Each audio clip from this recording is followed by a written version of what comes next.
గృహజ్యోతి పథకం కింద 200 యూనిట్ల వరకు ఫ్రీ కరెంట్ అమలుపై కసరత్తు స్టార్ట్ అయింది. ఈ పథకానికి ఇటీవల కేబినెట్ గ్రీన్ సిగ్నల్ ఇవ్వడంతో కరెంటు మీటర్కు Aadhaar card, ration card link చేస్తున్నారు విద్యుత్ సిబ్బంది. గృహజ్యోతి అమలుకు కాంగ్రెస్ ప్రభుత్వం అడుగులు ముందుకేస్తోంది. ఇండ్ల దగ్గరకు మీటర్ రీడింగ్ కు వెళ్లినప్పుడు వివరాలు సేకరిస్తున్నారు. ఇంటికొచ్చే విద్యుత్ సిబ్బందికి ఆధార్, రేషన్ కార్డులను చూపించి మీటర్లను అప్లోడ్ చేసుకోవాలని అధికారులు సూచిస్తున్నారు.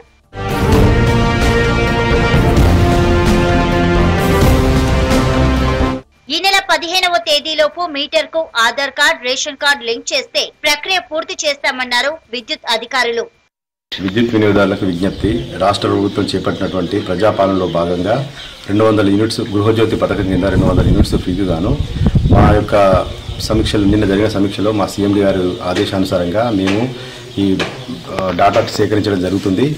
దీనికి గాను Aadhaar card and phone number మీరు ఖచ్చితంగా దీనికి లింక్ చేసుకున్న తర్వాతనే మీ కార్డును రేషన్ కార్డు ఆధారంగానే మీకు ఇది నిర్ధారణ జరుగుతుంది. కావున వినియోగదారులు సహకరించి వారి యొక్క డాటాను అప్డేట్ చేసుకోగలరు. మాకు సంబంధించిన అన్ని గ్రామాల్లో మా యొక్క సిబ్బంది మీకు అందుబాటులో ఉంటారు. వారికి మీ యొక్క డాటా ఇచ్చి మీరు అప్డేట్ చేసుకోగలరని మా యొక్క మనవి. వినియోగదారులు ఈ అవకాశాన్ని వినియోగించుకోవాలని విద్యుత్ అధికారులు కోరారు.